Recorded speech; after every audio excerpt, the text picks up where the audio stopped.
దేవుడు చూపించే ఉచిత కృప ఉంది కదా, దానికి ఏ ట్యాక్స్ లేదు కాబట్టి ఆయన కృపను మనం నిర్లక్ష్యం చేస్తున్నాం. అందుకనే మన జీవితంలో ఇన్ని ఒడిదుడుకులు వస్తూ ఉన్నాయి.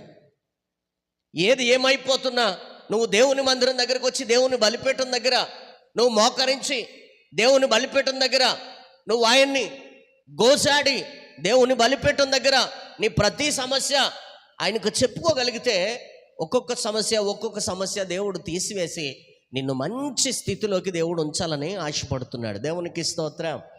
నువ్వు మంచి స్థితిలో ఉంటేనే కదా అనేక మంది నిన్ను గురించి సాక్ష్యం చెప్పేది.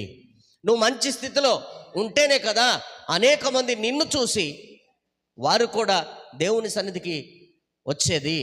నువ్వు మంచి సాక్ష్యం కలిగి ఉంటేనే కదా, నువ్వు చక్కగా యోగ్యత కలిగి ఉంటేనే కదా.